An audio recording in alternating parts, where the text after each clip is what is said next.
All right. I did it. I started the recording. Woo! So welcome everybody. We're going to get started because we have a bunch of stuff to cover today. I'm going to first do a few announcements, and then we're going to have two more family groups to talk about their uh, mom and dad. We have the Jack Rose family and the Midge Sunnison family. So I'm super excited about that. So I'll go quickly through these announcements. Thank you very much to Vicky, who couldn't be here today, who is the president, and she put together this nice little slide deck so I wouldn't forget anything. She has a lot of faith in me. Okay, so a few things here. First of all, welcome. If everyone who's here probably knows about the R.O.S.E, the Rose Organization for Socializing and Entertainment, which is a 501c7 organization, which we would love to have you join. The membership is only $12 a year for a person, maximum of $36 per family. So if you have lots of people in your family over 18 living in the same household, it's only $36. We, of course, organize the Rosapalooza every three years, and we also do other events, which we'll talk about a few today, where we try to connect family members and get to know people that we might not have known otherwise. I think, is Neil here?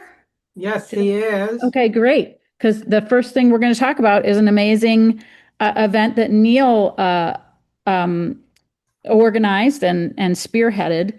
So I'm going to let Neil talk a couple minutes about that. I have some pictures, so. Yes, we had a gathering at Caradom's house in Bernathen, which is just a few hundred yards from the house where Don must have written this book. Uh, we had a gathering to type up the book Mother Nature Knows Best, one of my probably my favorite of Don's books, and thus get it in digital form. And we're going to put it up on one of the book sites, probably lulu.com, the one we used last time for the book that we did a year or two ago, so that it's available in print form or digital form to anyone who doesn't already have a copy of it. And I thought this was going to end up being me and Cara Dom and Vicky, but it ended up being at least a dozen people turned up for this thing. It was wonderful fun. I think probably 8 clans were represented by the typists and proofreaders. So we sat around and ate pizza for 2 hours, and I assigned chapters to each of the people who wanted to type and had them type that chapter, and then I assigned proofreading to, or I should say, Kent Cooper assigned proofreading. He was the vice president in charge of proofreading. And so now I have the whole book in my laptop as a result of this effort, and I'm going to put it together and throw it to Lisa, who's going to format it and add the artwork. The artwork in that book was done by Uncle Leon. And so hopefully in another couple of months it'll be available, and we'll print off a few copies just to see how it looks, and you can print your own copy and so on. So it was a good time, and it was kind of a test run for what I think will be a bigger project, which is to do the same for the book Full House, which I'd love to get in digital form, especially since there's some fun things you could do with that book if it was digitized. Um, I don't know if you're familiar with the structure of that book, but there's a chapter in there that's basically for each of the 12 kids. So if you put it up digitally, you could then enhance it with pictures of those kids and how their lives turned out and all their descendants and so on. It could be a fun project. Anyway, Mhm. we'll do that at some future date. So there you have it. That was a fun gathering, and thanks to everybody who showed up for it. Yep. And thanks, Neil, for having that idea and organizing it. And thanks, Cara, for hosting. And as Neil often has his disclaimer that he knows that you can scan pages and have the computer type it all out for you. But this was a intentional process to gather people together and to write in a similar manner that Pop-Up used to do. So thank you. Great event and great way to connect. So the next thing I'm going to talk about is we're excited to announce that we've landed on dates for Rosapalooza 27. So we're going to do, again, we're going to do it across 3 days. We'll have a few activities Friday the 9th. Then most of the main activities will be on the 11th, and then a few activities on the 12th, the Sunday. And thank you to particularly Vicki, but the whole board who's been working really hard trying to find a location that works. And Vicki's done a ton of work on this. And we landed at the Bernathen College campus. And one of the great things about that is that we can use the cottages there for people out of town. And we'll get more information about this out there later with details of cost and all that kind of stuff. But the cottages will be available to rent. I think it's 10 people per cottage can stay. We have one that we've already reserved, not knowing how many we might need, but they said we can add to that as we move along with our process. And we'll have a lot. We have we had a meeting saying, okay, what went wrong last time? What was good? What can we change? And it turns out people loved all the events and wanted to do a lot of the same stuff. We hardly eliminated any ideas. So we're going to have a great full day of all kinds of things. So we're super excited about it and hope that everyone can come at that time. And one thing we will be working on is our Zoom connection, because each year it gets a little bit better. So we're trying to get a dedicated person who can really set up the Zoom for those who can't travel. So put it on your calendars. Next, there's many of you may know that Missy has been commissioned by the Metropolitan Opera, as you know, they do sometimes, to write an opera. So she has worked on this, and it's going to be opening this fall. And so there is quite a lot of people who are going to be going to that. We're trying to coordinate with people who might want to go at the different days.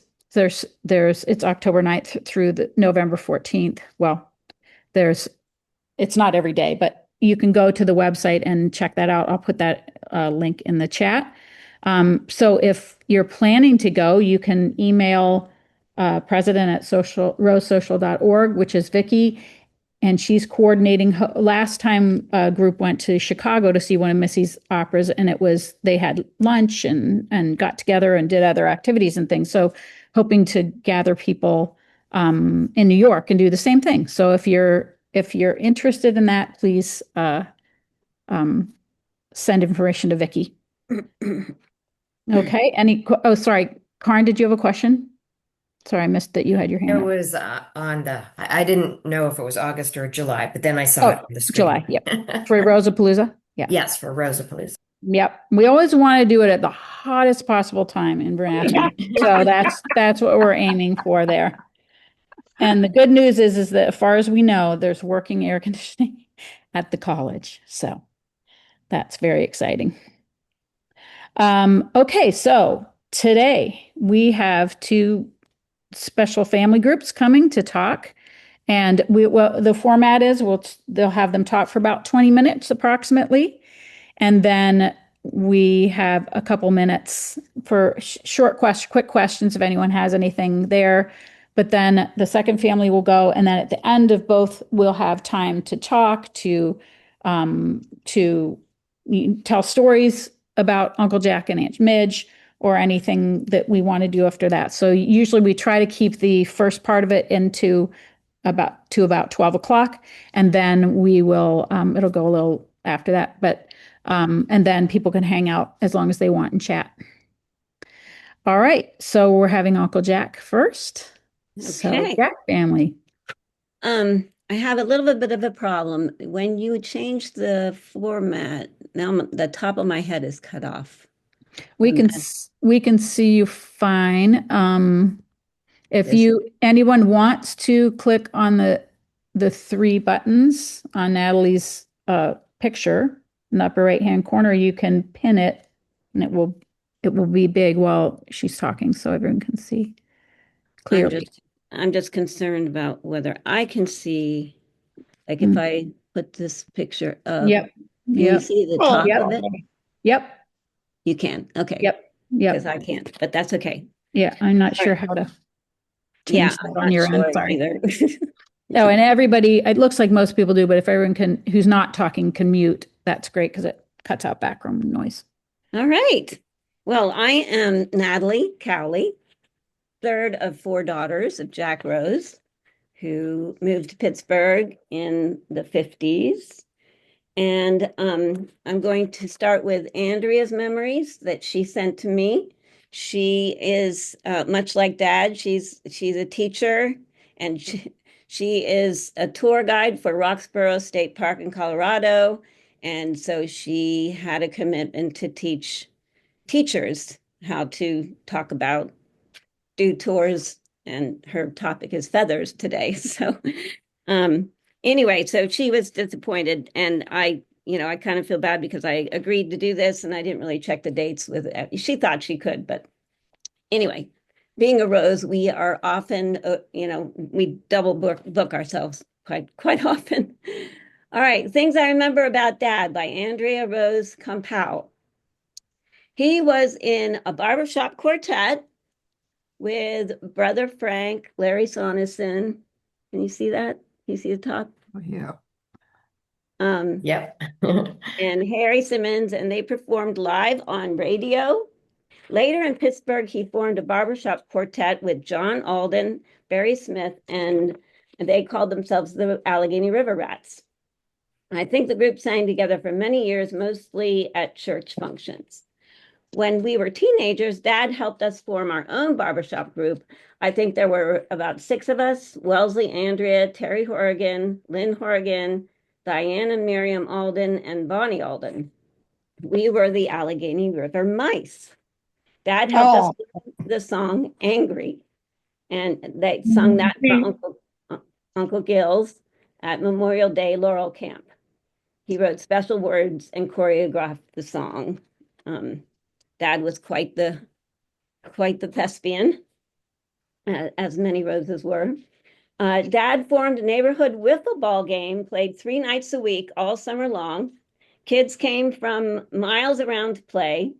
Dad was um, Dad was the pitcher and the umpire, and Andrea played from ages 6 to 13. The games were played at the base of Cowboy Hill, and here's a picture out of our back window, and that's Cowboy Hill. I grew up and I thought that that was our property because he used the field for wiffle ball games and for composting and burning trash. um, so Dad had special rules. There were little kids got 6 strikes and they had to swing at every strike.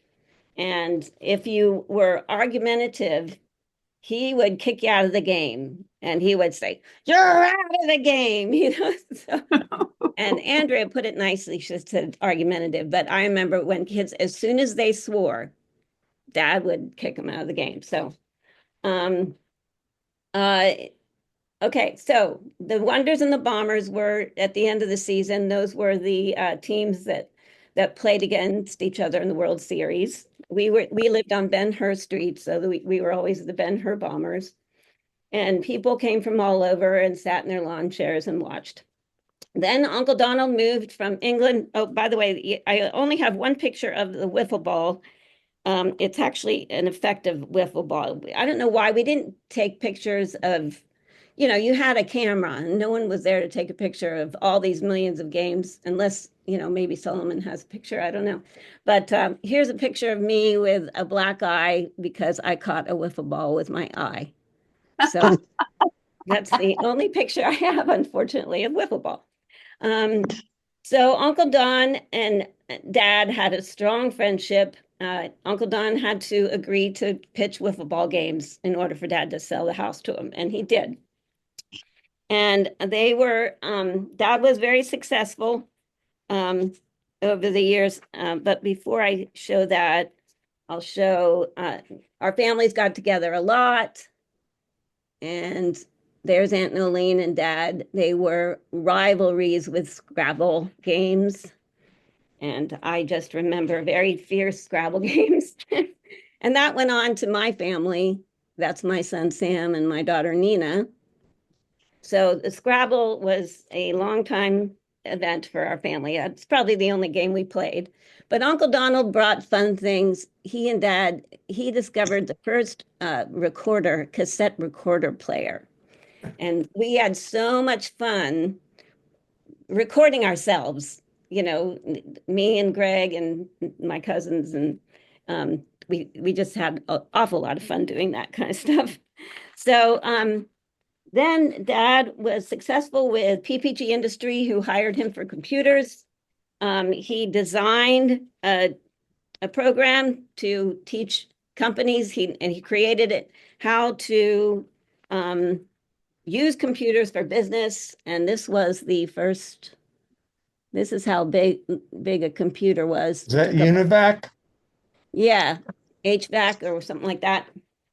Can I tell Andrea's joke? What?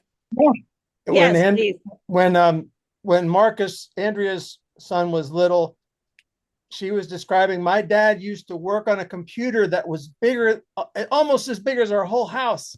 And he said, "Wow, how big was the mouse?" So I don't know if you could hear that. Mouses were good. And then there's another picture of him working on, he had to reel these reels into the machine. And then, lo and behold, the computers shrunk in size. That's and he got so many awards, and he got awards and a cake for designing computers. Okay, so he let's see. Andrew remembers helping him downtown with his classes, and us other daughters did that too. We would go downtown and help him with transparencies, and it was a lot of fun.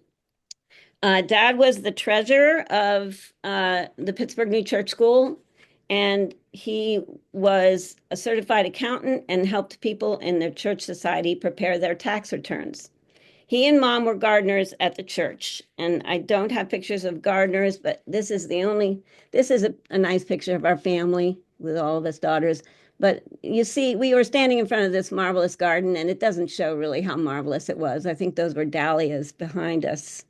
But he really worked on the gardens with his composting and all that.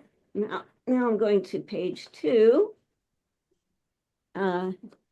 Dad loved Pittsburgh and was very proud of his city. He loved to take people on tours of the city. He took the bus to work for all 30 years of PPG and submitted many suggestions to the city on how to improve public transportation, some of which were implemented.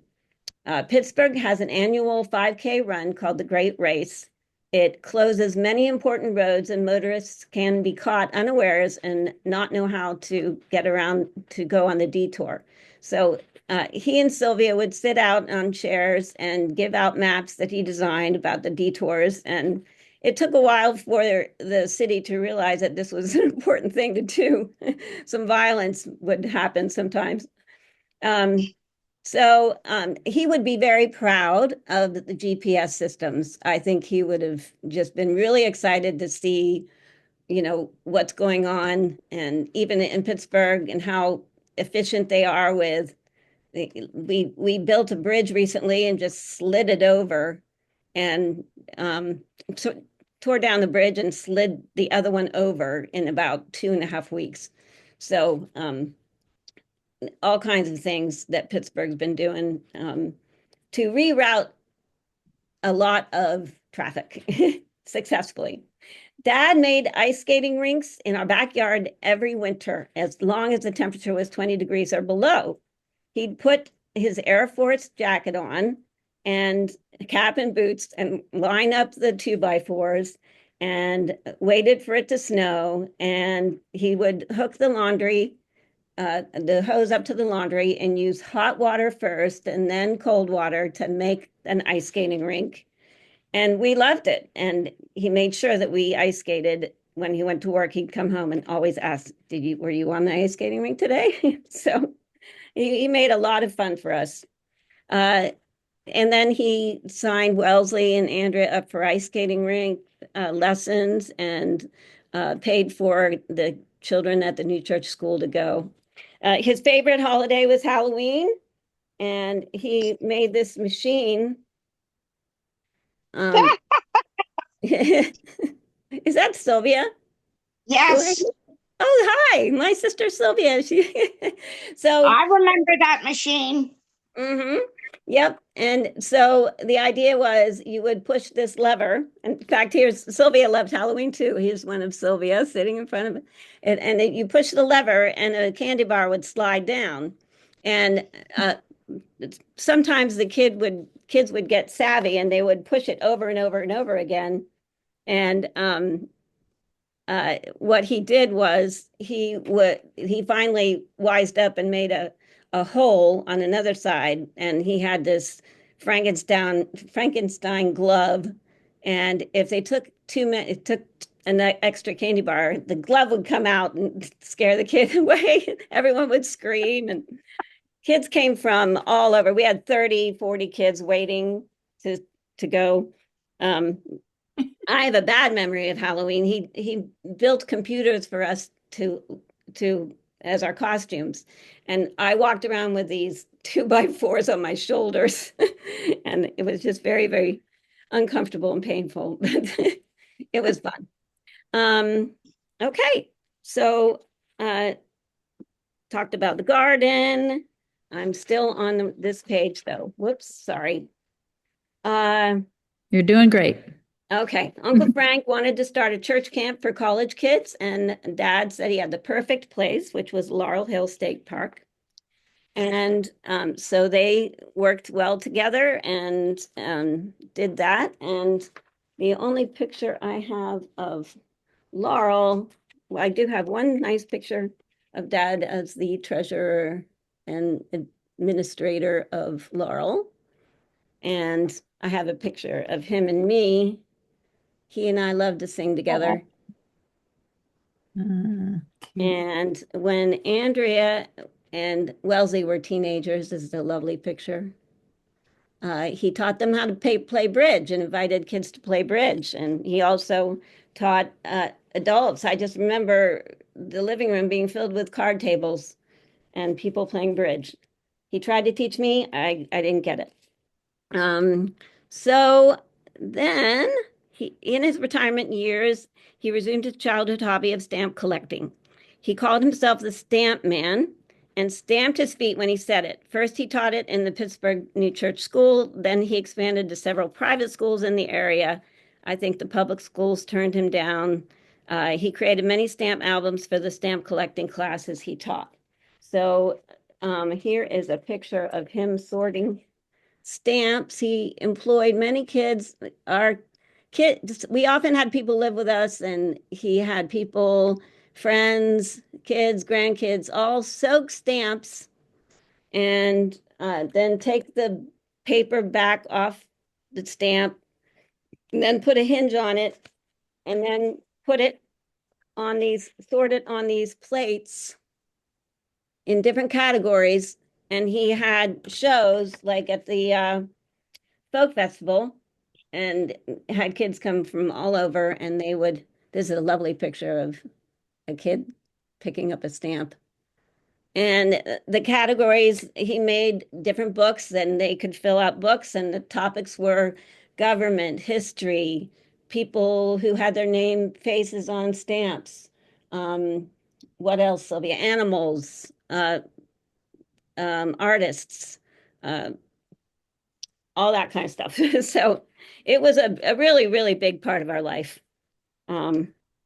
Okay, so and that's all I have to say about that. Okay. So, my story, I just, quickly wrote off the top of my head my memories of dad. How much time do we have? Not much, huh? About 5 minutes. You can Okay. go a little over. That's okay. Okay. All right. So, dad was an expert at a lot of things. This is my memory. He was proud of those things and he would tell people about his accomplishments. As a child, I would hear those stories a lot. And when people visited, he didn't boast, uh, um, but he didn't tell those stories a lot, but he didn't boast about those. He didn't boast about his generosity or his patience, which is what I'm going to talk about now. He was humble and he didn't have too high expectations of others. He was a teacher and a mentor, and I saw this demonstrated at his funeral when it was time to share. People came out of the woodwork telling stories about what, he taught them to drive, or he taught them to start their business, or he helped them, mentored them in all kinds of areas. He was a born teacher, and I think that helped him become a lieutenant in the Air Force. And when the war was over, it took time to get all of the soldiers home, and he volunteered to be one of the last groups to come home. I think he was there for 8 months past the end of the war. And he used that time to build a boardwalk in this muddy area. He got all the men around him and he built this boardwalk so he didn't have to walk in the mud. I mentioned his generosity and his patience. He was financially generous with all his children when they needed it and even when they didn't. He was patient. He was patient with his 4 daughters. I was a very active kid, and I I repeatedly hurt myself, and I repeatedly heard him say, "Natalie, try not to hurt yourself." I heard it so much that I thought that it was one of the Ten Commandments. So, um, uh, Dad employed many people over the various years for various things. We had a worker on the yard, Russell, and he came from a very depressed area, pretty much a few blocks away. We were in a nice area, but we were across the street from a really rundown area. And he did yard work and he only showed up haphazardly, didn't follow instructions, and he would accidentally mow down the flowers. And years after he stopped working, when I took Dad to the pharmacy, he ran into Russell and he said, "Oh, how are you, Russell?" And he said, "Hi, Mr. Rose. I'm good. My granddaughter's going to go to college, and she's trying to get in, but it's really hard financially." And my dad took $200 out of his pocket and gave it to him. Ooh. So he was a generous man, and Russell was so thankful. So uh, he was also protective, and I have to add a story. We came home one day, and the front door was open this much. And so Dad went in, and I went in behind him. I went into this music room on the left, and I found my piggy bank, which was this high, and it was broken on the floor, and everything was taken from it except for the pennies and the nickels. Meanwhile, my dad went upstairs to check the house. He saw a black guy in the kitchen, in the corner of the door in the bathroom. And the guy said to Dad, "What are you doing here?" Dad said, "I live here. What are you doing here?" So the guy took off. Dad ran after him. The guy had his bike on the front porch and grabbed it, and Dad grabbed it too. And so this guy knew he was going to lose. So he started running down the bank, down the sidewalk. Dad grabbed a flower pot and he just went and threw it at him and hit him in the shoulder when he was about 50 feet or yards away. So, Gosh. Wow. so anyway, he wasn't shy. uh, So my dad told me that he memorized the Sermon on the Mount and he loved it. I saw him live by the principles that our Lord spelled out there. He didn't worry about tomorrow. He didn't overspend and he was generous. He built his house upon a rock as much as he could. And my mother suffered from mental illness, severe depression, and years of addiction, which she was able to recover from to a degree with the depression. That kind of turned into dementia. Anyway, he stood by her and he made life fun for us girls. He helped me understand that she was ill. So that helped me cope. And with that, I'm going to talk about Sylvia. So Sylvia chose a wonderful story. Do I have 2 minutes? Oh, yeah. Go ahead. You have plenty of time. You're fine. Natalie? Yes, Natalie, yes. I think I might be able to read it. Oh, okay, good. Go ahead. The floor is yours. Okay. Can I switch over to the big screen and read it? Yes. Okay, here we go. This took a long time. Okay, when Sylvia and son returned to Pittsburgh, they sent Hamilton ahead of them. See above picture. Thus begins the decade of cats. Jack called us a few days later and said, cats are not dogs. Stray, feral, injured, abandoned, fostered, or visiting, well over a dozen cats were welcome in his household. If a kitten happened to arrive on the porch between the paws of a resident cat, they were a shoo-in. 5 was too many and 1 was not enough. Jack was very strict. You should have seen him explaining to half a dozen of cats, eagerly waiting by the front door, that Sally said if the temperature was below 10, it was too cold for them to go out. The newest cat was not all allowed to chase the other cats across the street into the oncoming traffic. The injured would come when Jack bellowed their name, jump on his lap to receive their treatment. Dad was surprisingly careful and gentle as he cleaned and doctored their various wounds. He arranged encyclopedias into a staircase by Sally's bed so the older 2 cats could step up and lay on her chest, purring her lung and liver cancers away. As necessary, he would take Sally and an older or ill cat down to the vet so the cat could be escorted across the Rainbow Bridge, cradled in Sally's arms. Lastly, a quite elderly cat developed dementia and would lay in the middle of our short, private, cul-de-sac private road. When we heard cars honking, I would scoop up the cat, and Dad would explain to the driver that the cat had dementia and she was experiencing diminishing mental capacities. Our neighbors were careful he made sure our neighbors were careful not to run over our demented cat, even to the point of putting out a traffic cone.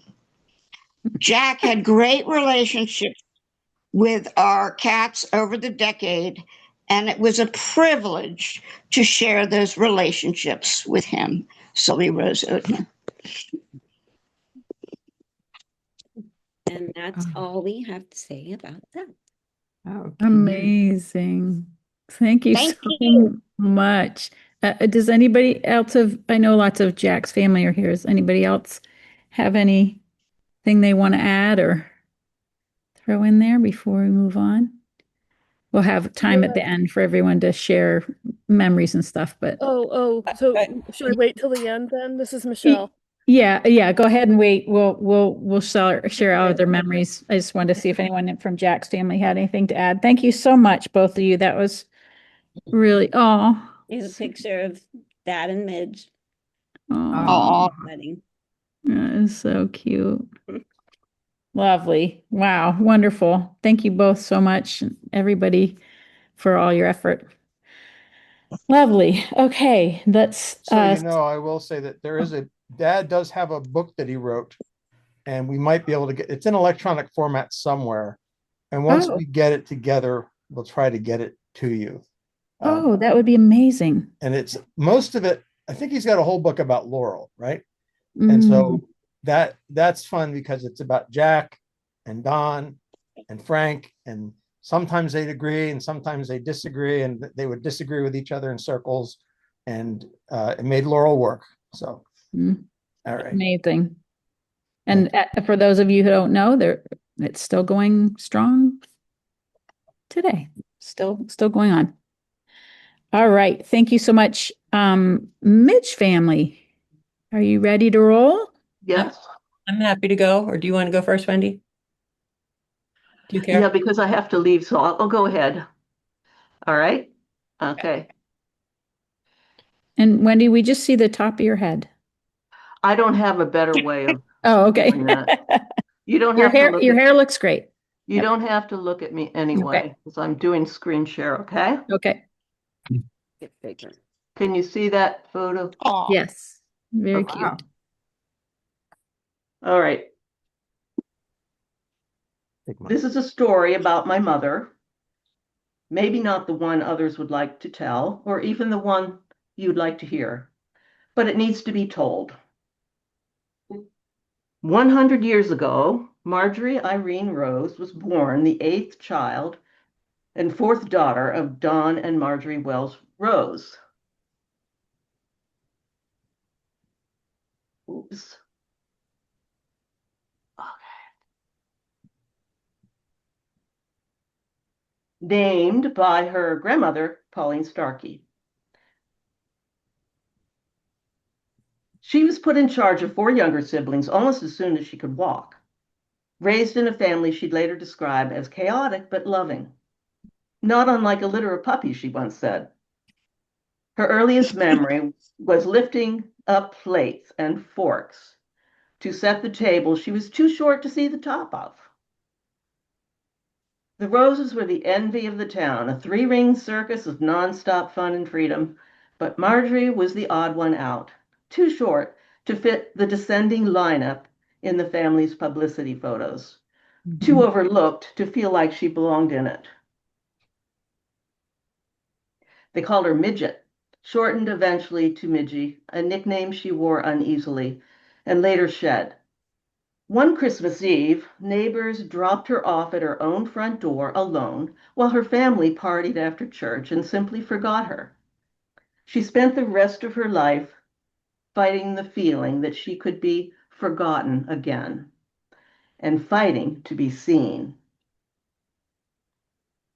At 10, craving attention, she lit a cigarette in the school auditorium during a film, mortifying her brothers in the next row. They called her a giddy flirt, but they also called her the prettiest Rose. As an adolescent, she was babysitting when the children's father made an advance toward her. She fended him off, but in the process, discovered he was abusing his own children. She told her mother. Her mother told her to keep quiet to preserve the marriage. It was the 1930s. The response was not unusual, but it cracked something open in how Marjorie saw the tiny religious community that she'd grown up trusting. She started noticing what she hadn't noticed before. The family's black maid, Luella, was called by her first name and never allowed at church. Her mother told her to stay in the car at the grocery store in the valley and not speak to the kids there. Her mother's casual use of the word nigger. She began looking with ambivalence for a way out of Bernathen, a place she still found beautiful and still believed was safer than the dangerous world she'd been warned about. Then a blonde city boy from Erie showed up at the academy. Marjorie sharpened her archery practice behind the Civic and Social Club because that's where Larry Sonneson hung out. And Larry, who could have had any girl in town, chose her. Pretty, flirty, good legs, wavy hair. because he had grown up in a cold family, an accidental child to Gus and Hilda, and he fell for all the roses as hard as he fell for her. Marjorie had come home once from a graveyard shift at the wartime munitions factory to find the living room full of Nazi paraphernalia her father had brought back from the camps he'd witnessed overseas. By morning, it was all gone, hidden from the family for good, but she never forgot it. Larry shipped out with the Coast Guard to the Aleutians. When he came back, Lefty, his nickname, and Midge worked together on the college yearbook and newspaper, celebrating the war's end. She had her sights set on journalism. She spent her life trying to earn the attention of a father whose words she believed could move the world. She and Larry married in the cathedral on September 10th, 1948, in a second-hand satin dress and gladiolas and calla lilies from her mother's garden. They started married life in the family's estate carriage house and had 2 daughters. After Larry finished his degree on the GI Bill, they moved to nearby Norristown, and then, at the urging of Sandy Odner and other Academy friends, to Detroit, post-war boomtown, land of opportunity. A GI loan bought them a $10,000 house in a treeless new suburb, and for the first time, Midge felt the pull of an independent life, separate from the cozy but suffocating world she had grown up in. Those were good years. Larry worked long hours at Ford Motor Company. They built a community on Manitou Road and among the young New Church congregation in nearby Bloomfield Hills.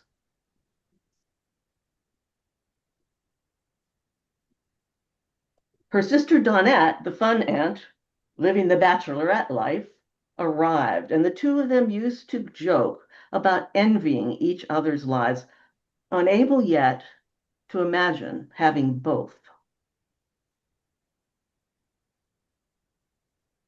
Then Larry disappeared into their study for 3 days. He emerged with a calling to leave the upwardly mobile life behind and become a New Church minister, the next best thing for him to the psychiatry career that family responsibility had put out of reach.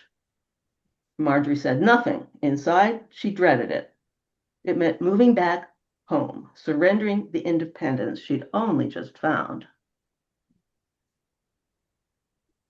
The community celebrated the Sonnesons for their selfless sacrifice. Marjorie took a job as a kindergarten teacher, work she loved to help support the family, but enduring gossip for putting her 3-year-old in daycare while she did it. The stress of those years brought her first breakdown, quickly smoothed over with a Pitcairn-funded vacation to Florida. Larry worked his way through theological school as a science teacher and a lifeguard, and then they took the pulpit at the LA Society. California was sunlight and freedom, until Larry, trying to better serve his parishioners, enrolled in psychology classes, and the congregation revolted. The dream collapsed. That was when Marjorie's episodes turned serious. Larry's psychiatric friends diagnosed her incorrectly more than once and medicated her. From then on, roughly once a year, for the next 40 years, she would disappear into mania, exuberant and electric at first, then sleepless, then hostile and strange, compulsive cleaning, compulsive thrift store buying, the chaos of her childhood home reasserting itself in new forms. Each episode burned out into months of amnesia. She remembered none of it. This cycle followed them through postings in Connecticut and back to Bernathlin. And yet, in between episodes, Marjorie and Larry were a genuine team, running camps and conventions, building his pastorate together. Their marriage passionate, adventuresome, and occasionally confrontational. She played the pastor's wife the way an introvert plays an extrovert, convincingly, but at a cost. What she actually wanted was to read and write. She did it anyway, every chance she got. editing magazines, writing serious poetry, and silly occasional verse for her friends' celebrations, even keeping a small column in the local paper, The Breeze, late in life. Yeah. When Marjorie was manic, is somebody Laura, trying can to you mute? talk? Oh, When Marjorie was manic, she tried again to tell people what she'd learned as a teenager, that there was an abuser in the Rose family. No one listened. Instead, they organized to manage her, medicate her, institutionalize her. It was easier to treat her as an illness than to hear what she was saying. Larry's emphysema and drinking made her mania, and her mania eventually made the marriage impossible, and they separated. Marjorie moved into a condo in the valley, was flooded out twice, and lost most of what she owned. She built a small addition onto her daughter's house and lived out her years there, reading stacks of biographies, following the news obsessively, the OJ trial, and the rise of Barack Obama, who gave her real hope for the country. She held out against medication for years, finally giving in only when threatened with institutionalization. The drugs dulled the two things she was proudest of, her mind and her imagination. I talked to her every day in those last years. I asked her what she regretted most, and she said, alcohol and cigarettes. She found a home in Al Anon that the rest of the community had stopped offering her. I asked if she was still religious after all the church had put her through, and she said, kindness is now my religion. She taught me vocabulary. She always used big words around me on purpose to make me reach for them. She taught me how to keep going after being written off as the town idiot, the black sheep, the girl who shamed her family by lighting a cigarette in a school auditorium. She taught me to respect myself regardless of what anyone else said about me. And she taught me how to hold on to your own strangeness. Once as a girl, she asked her father why people thought the family was crazy. He thought about it and he said, yeah, it's true. We Roses are different, even crazy. She decided to make peace with that and then to enjoy it. She concealed her breast cancer for months until it was too late and died peacefully. Tired, she said, of this life and ready to be reunited with the people she loved. She said her life had had a kind of symmetry. She died 3 houses from where she was born. Her friends remember her brilliance and her appetite for living. Her students remember her as one of their favorites.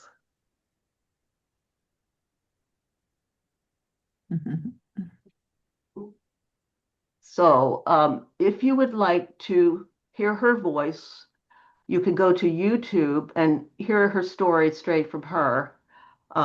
You can go Marjorie Rose Sonneson, and there's a 2-hour video that talks about a lot of the things that I was just including in this story. And I'll send you the link if you're interested.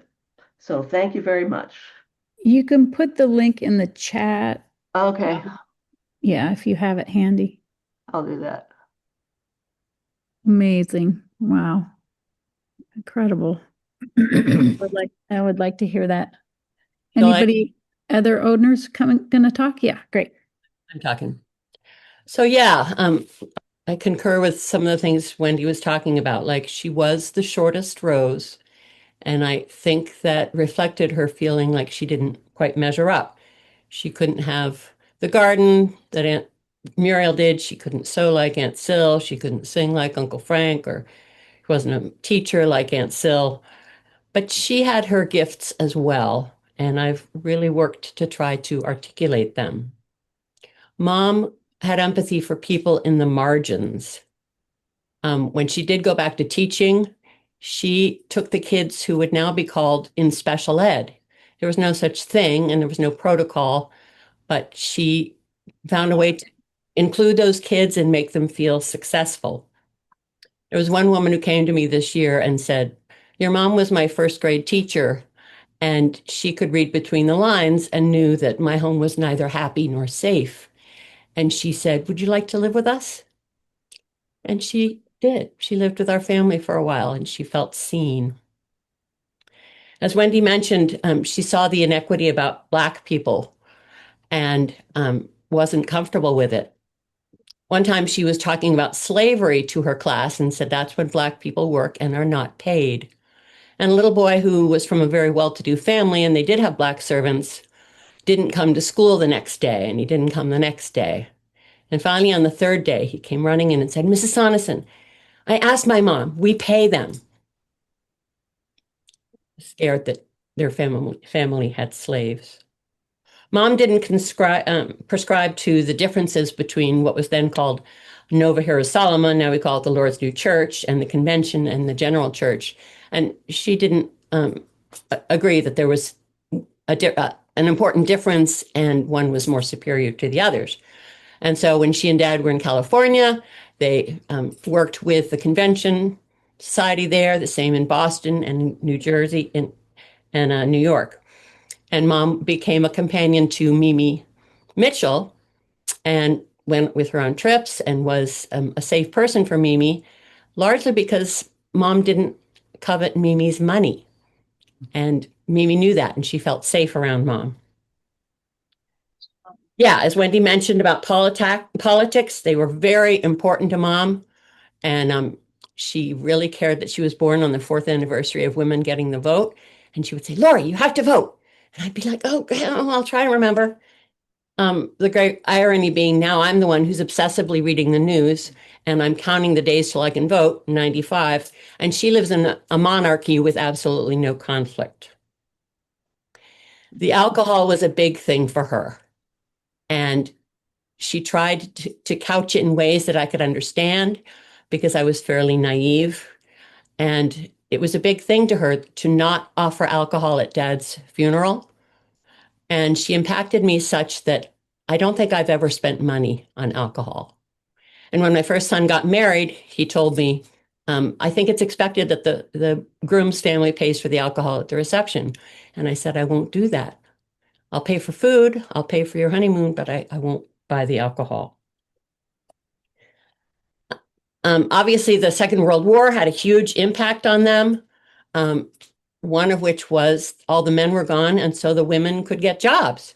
And Mom liked having independence and a salary and respect. And then when all the men came back, they said, "Well, that little charade is over, and now you can get back to the business of getting married." And she said, "No, I liked working, and I'd like to go to college." But Grandma, bless her, was not supportive of Mom going to college. She said, "The men are all home. The war is over. You don't need to go to college." And I don't think they argued, but they bantered back and forth until finally they made an agreement. My mother cleaned for Aunt Trin every week, and she was allowed to go to college. That was a big concession for her because, as Wendy said, she didn't like to be in the house where there was alcohol and abuse, but that was the price she had to pay. One way she described her mania to me was her life was full of color. And when she was on a strong drug like Thorazine or Haldol, it was as if she became black and white. I remember as a child wishing that her mania would have something physical I could see, like purple spots, so I would know it was there or when it was gone. But that didn't happen. And so most of us kind of looked at her askance and talked about her behind her back. And that fed into Mom feeling like people were looking at her askance and talking about her behind her back. Dad was given the message very strongly: you can only take her to a New Church psychiatrist. But the only one was Jamie Pendleton. So I remember one day in California, Dad reached the end of his rope and he wrangled me, Carl, and Mom into the car and drove across the country. He barely stopped to sleep. Of course, Jamie had no easy fixes. You couldn't solve this, but she was given drugs and hospitalized again and brought down from her mania. I don't fault Mom and I don't fault Dad.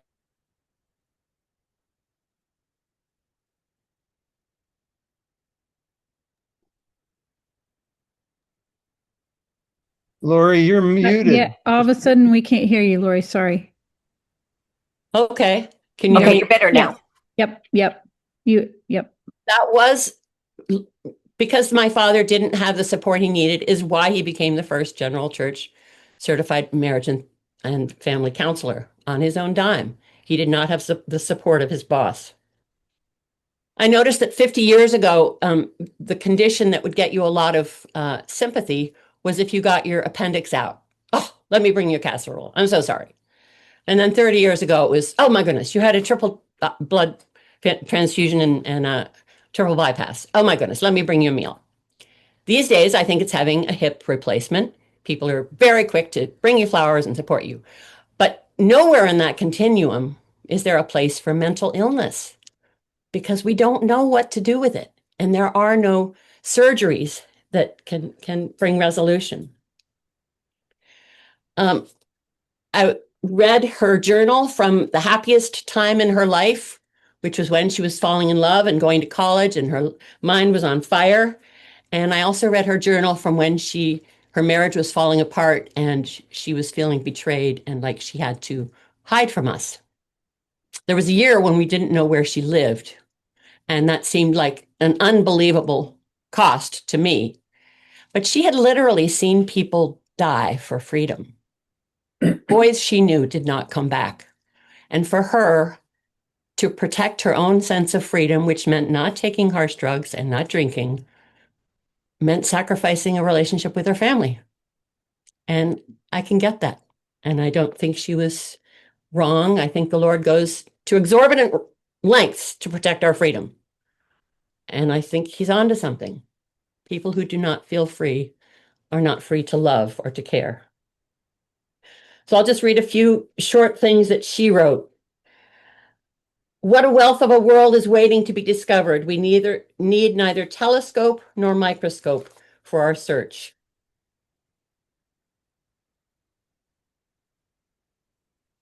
March was in one of its bad moods today and made no effort to control itself, letting the winds rage through the streets, picking up little boys and dropping them in the gutter, tearing angrily at carefully hung clotheslines and new green trees, hurling heavy gray clouds across the yellow sky, and freezing the new spring smiles on the faces of human optimists, as if to defy anyone who would take the rebirth of nature for granted.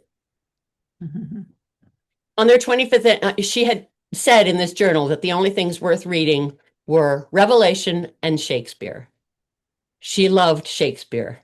And on their 25th anniversary, Dad asked me to write in my calligraphy a sonnet that I think very well encapsulates their relationship. Let me not to the marriage of true minds admit impediments. Love is not love, which alters when it alteration finds, or bends with the remover to remove. Oh, no, it is a never fixed mark that looks on tempests and is never shaken. It is the star to every wandering bark, whose worth's unknown, although his height be taken. Love's not time's fool, though rosy lips and cheeks within its bending sickle's compass come. Love alters not with his brief hours and weeks, but bears it out even to the edge of doom. If this be error, and upon me proved, I never writ, nor no man ever loved. With a part of a poem she wrote called A Miracle. Let's close the gates to yesteryear, two worlds we knew but did not share. Let's lock away regret and fear, escaping recollection's snare. I cannot change the things I've done. Past images are hardened clay, but future days are overrun with hope and life and come what may. And if we shed the tyrant twins, the you were, the me I was, forgiving each the other's sins, adopting each the other's loves, a miracle will make us free of dreary lives we did not choose. The two who once were you and me, into one being love will fuse. Wow. That was beautiful. Thank you. Thank you.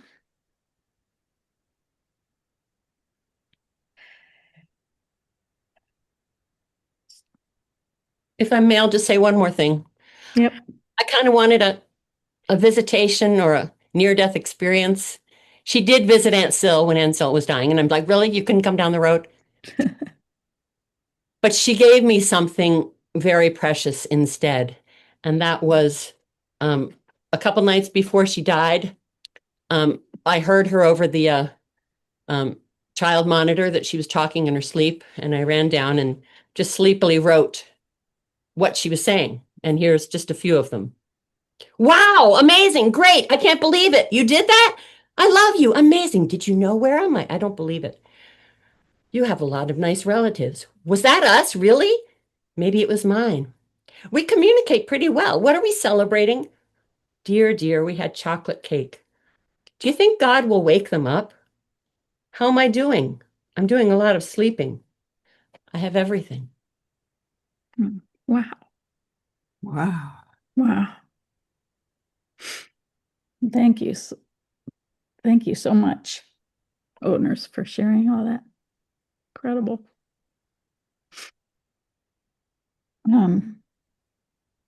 We have it's around 12:30, so I know some people have to go, but I'd love to jump in and do some sharing since I have a lot of feelings about what you guys all just talked about.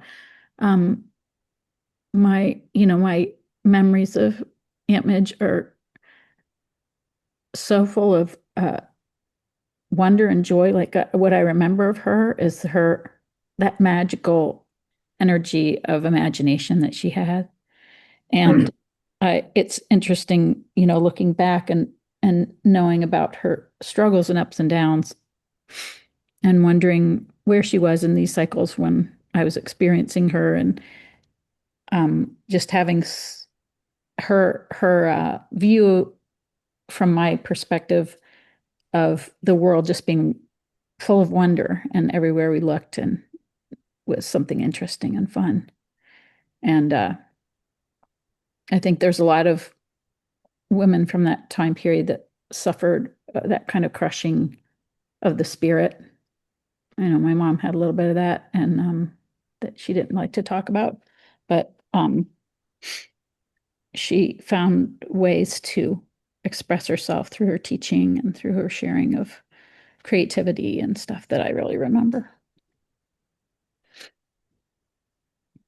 I also, jumping to Jack, I remember similar kinds of things where just having that kind of energy. I'll never, of course, forget stamp collecting with Uncle Jack, and that was such a time of fun, and going to spend time in Pittsburgh with the family. And the recordings Natalie talked about is we have still some of those recordings of the Craig and Angela and Michelle, and we'd do skits and send tapes back and forth, and that was super fun. Just, I remember coming to your house, Natalie, Sylvia, spending time with y'all. Sylvia and I are about the same age. People used to think we were sisters all the time. I want to share one thing about Jack in light of Midge's sharing. Is I guess Uncle Leon assigned him to commit his first wife. Jack ended up putting 2 or 3 women into psych wards as a very young man, because he was much younger than Leon. But I think that was a job that he had. He did it to Bab Schoenberger out in Pittsburgh. Her husband couldn't handle her, and I don't know whether this was a good or a bad thing, but that was one of the tasks that was assigned to Jack R.O.S.E. He also had to liquidate Arthur Wells's whole estate. As a boy, he inherited the estate of Arthur Wells, which was $12,000 of debt, a couple of houses, a couple of horses, kind of odd things. And it was a training ground where he ended up being the only one having a car of all the 12 Roses for a while. He used to drive everybody everywhere. So there's all, I think some of that comes out in pop-ups books, but anyway, hopefully we can get Jack's book out to you, and some of those stories are in there. That would be great. I would also love to get some of Aunt Midge's writing. That last poem was beautiful, and Yeah. that would be amazing if we could make that available to people in the family. I think one of the things that we're trying to do here with this group is just get to know these people in a new way and different perspectives. And there's so much material and so much expression in so many ways. It would be really, and I think these, sorry, these stories are hard. They're so important for us to both for the honoring them and also helping others in the family that might struggle with things, to know they're not alone and that there's people around them. Sony, you have your hand up? Yeah. Thank you, Wendy. Thank you, Lori. Thank you, Mom. One thing that I love about the Swedenborgian perspective is that we're taught that the Lord permits things that are not great, but maybe good can come out of them. So in my life, I really had a wonderfully creative, wonderful mom for the first 40 years of her life. And then things, we didn't know why, we didn't know what caused it, we didn't know how to treat it, but it was right at a time when I was choosing my career. And Mom kept saying, you can go to college. We don't have any money, but you can go to college. Figure it out. So she encouraged me to go to college. And the thing I wanted to learn was about the brain and the mind and psychology. So I dedicated my career to psychology.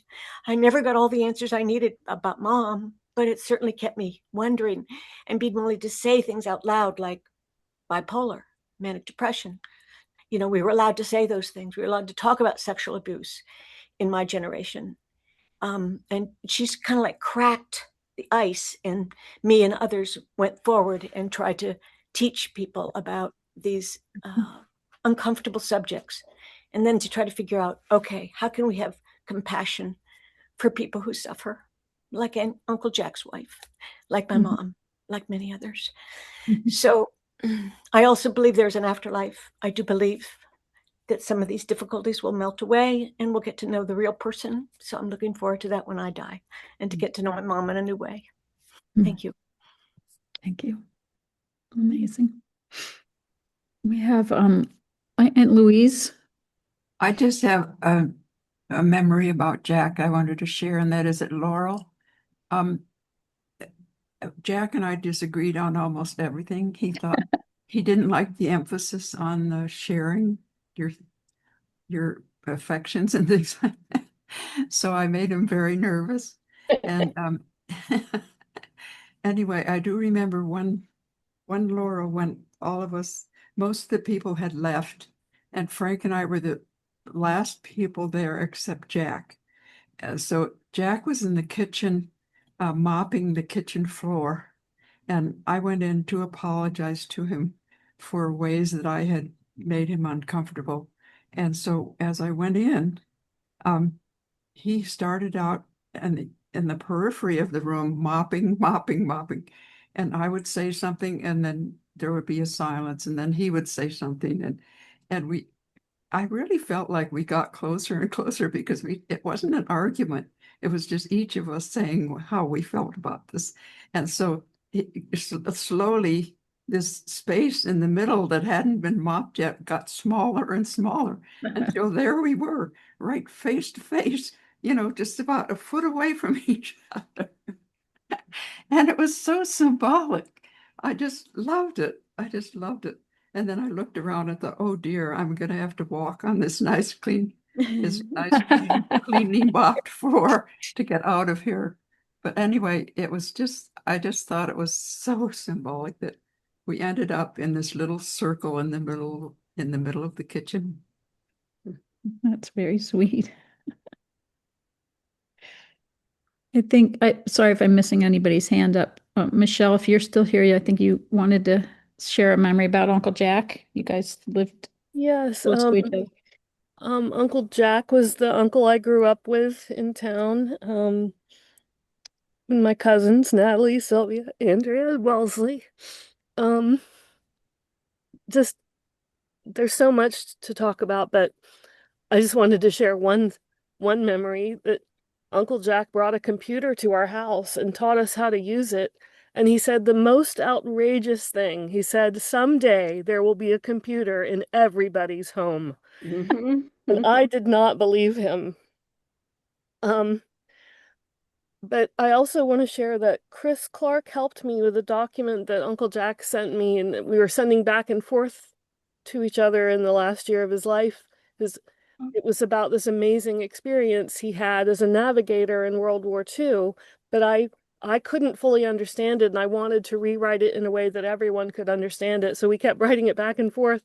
And he said, I never quite got it right. So, but Chris Clark is the only person in the universe probably that could have done this. And he worked on it. So he has a version for all of us.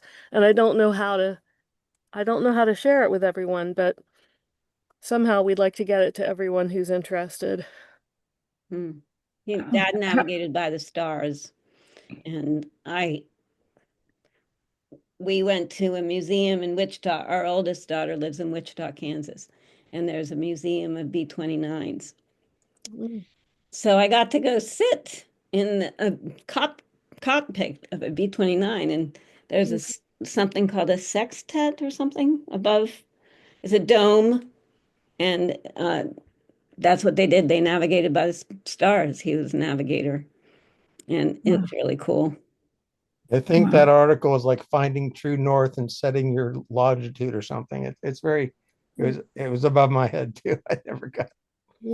Michelle, what form is this in, and how long is it? Right now, I think it's in Google Docs, so I could put it in anything. It's a few Is- pages. Oh, Natalie has a picture up there. Just of him pointing up to the stars. Oh, cute. But Michelle, is it a long document or is it something like? It's just a few pages. Because one thing we can do is at Rosapalooza we could have it available maybe for people to take, or we can Great. also put it up digitally. We can put on the website or. It might send be it out. part of the book that Tony was talking about because it was a chapter in a larger book, things Oh, about okay. Third War. So I'm not sure, but it's nice to have this version that's explains it to non-aeronautical people. Yeah. Oh, Sylvia, here, let me unmute. You have to unmute yourself, Sylvia.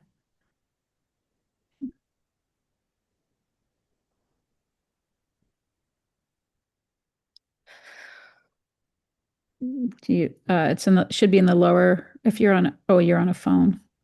Are you on a phone? Let me see if I can unmute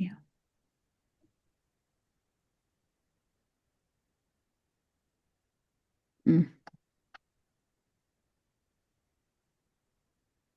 I can't do it from here, sorry.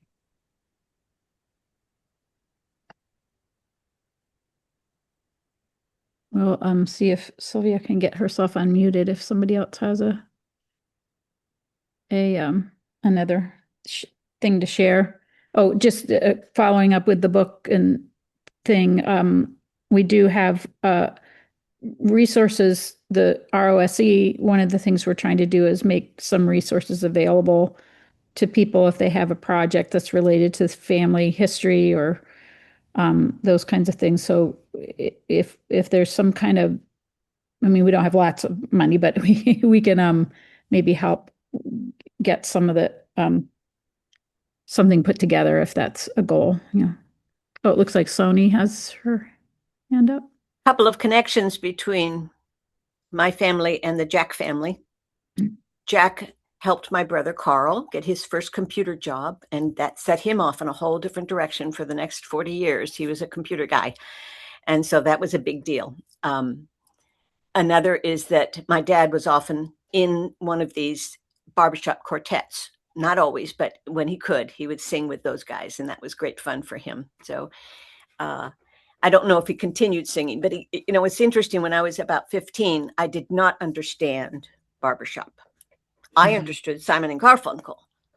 And the Beach Boys, but I didn't understand. So I can remember my dad, in his efforts to be a good communicator, he put down his music and came over and sat with me and said, "Tell me why you like Simon and Garfunkel. Tell me why you like the Beach Boys." And he sat and listened with me. And we thought about the words to the song. And he just entered my world. And as a 15-year-old, I'm like, what? And then he said, "Would you like to hear about my music?" And so I would listen to his music. And I actually started to like it a little bit. It's not my favorite genre, but I learned to enjoy the melodies and what was the context of when those songs came out. So it was a lovely way for him to first approach my little world, and then it helped me get out of mine and enjoy his. So music was interesting to him. I never have been musical, but I really still remember that bridge. I have a 15-second story about Jack. Can you hear me? Yes. Yes. Sonny just said that he hired me right out of college. That's true. But he also introduced me, or brought together me and my wife, Gail, because Gail's first husband and I were hired at the same time. We went to the same training. We went to the same computer courses. We were both hired to be engineers. And then after she separated from him, had 2 kids, we got together because we knew each other through office parties. And 10 years later, here we are. We got married in 88. We've been together for almost 40. And here's a grandchild. Wow. So that's my story about Jack. Nice. Lovely. Oh, Jeremy? So I've been hearing the story about buying ice cream cones for the toll booth collectors. Was that Jack or was that Donald? And is there more to that story? It was Dad, and then both of Uncle Donald and Dad, because Dad had Uncle Donald do every quirky thing he did. So they would buy ice cream at the closest, dairy ice cream thing and go through the toll booth and hand them ice cream cones every time they went. And so that was a thing. It was neat. How did I want to know the logistics of that. How do you get an ice cream cone that doesn't melt by the time you get the cone and go? It just, I don't know, it happened. There was a Dairy Queen really close to the exit near. Oh, okay. Yeah. Yes. Mm-hmm.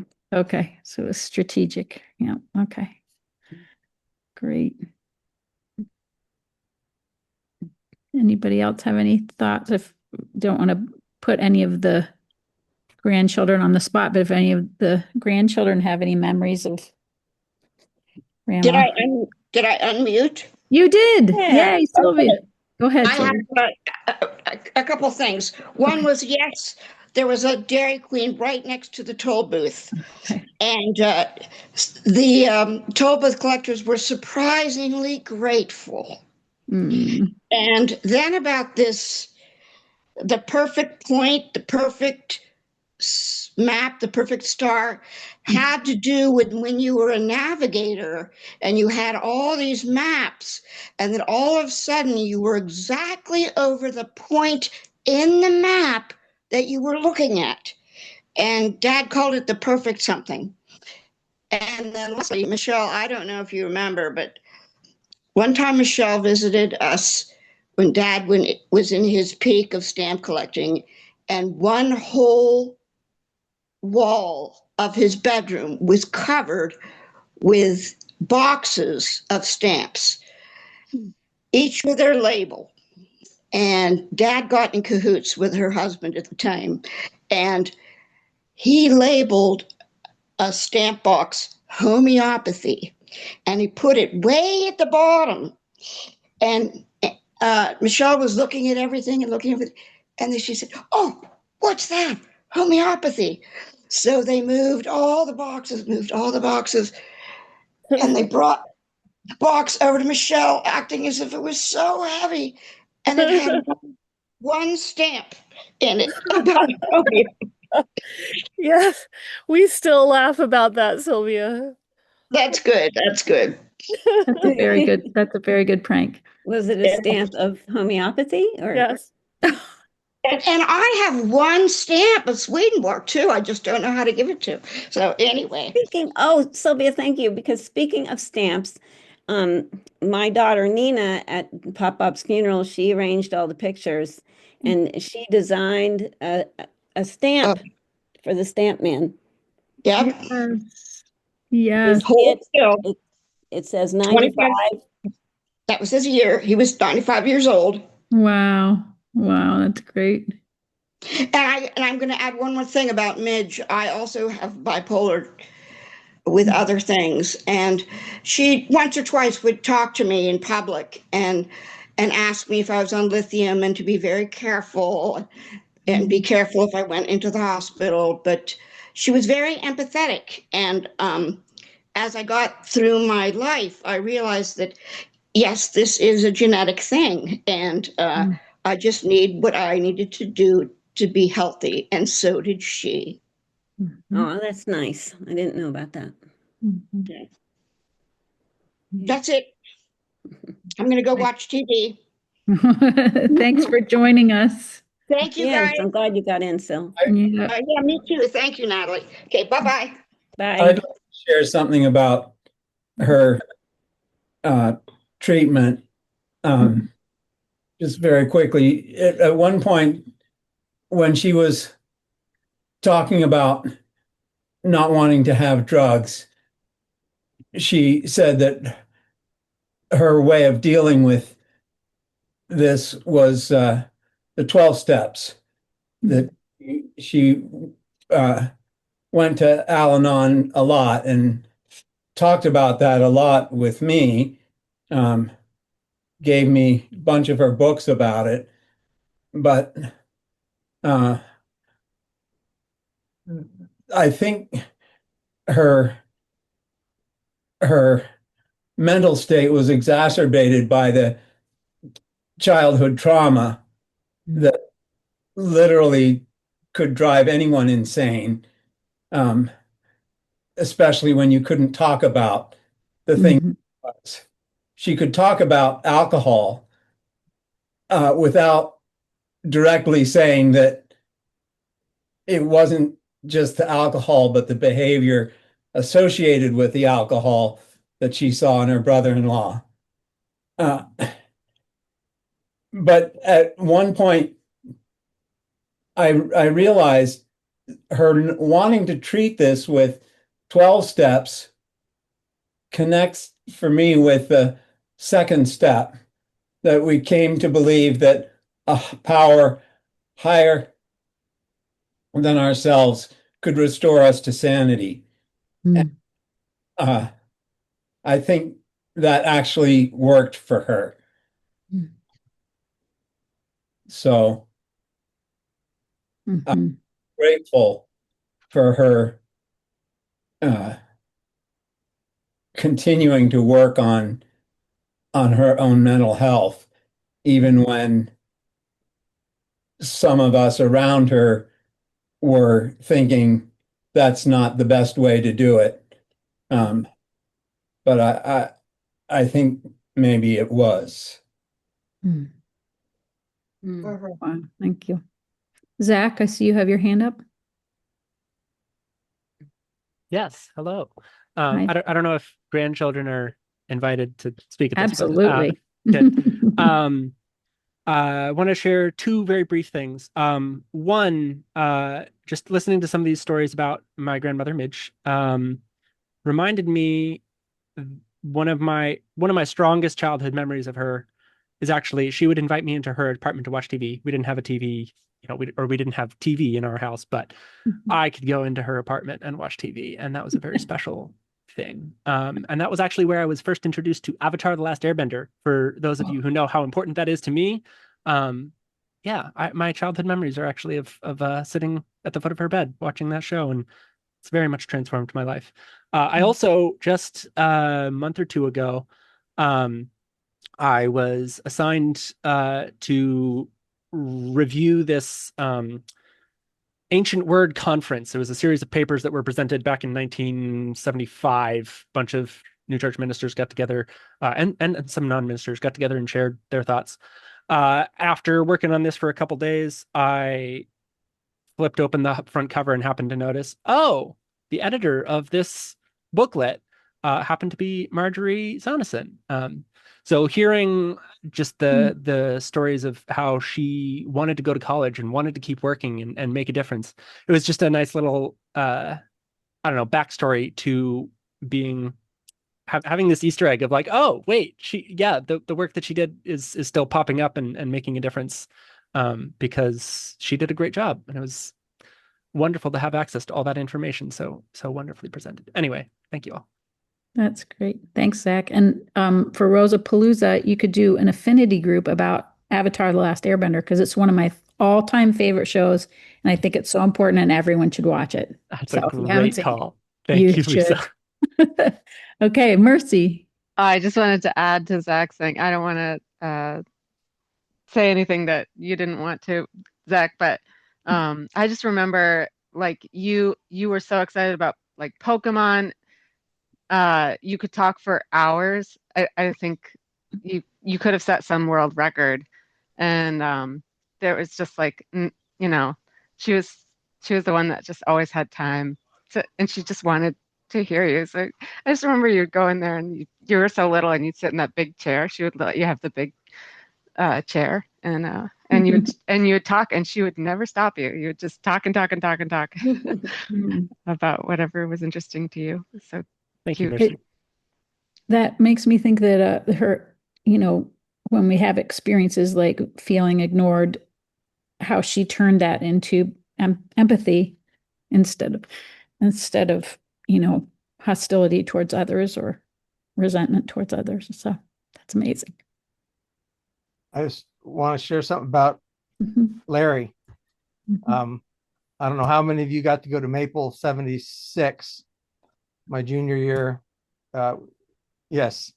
And he did a sunrise service reading Genesis.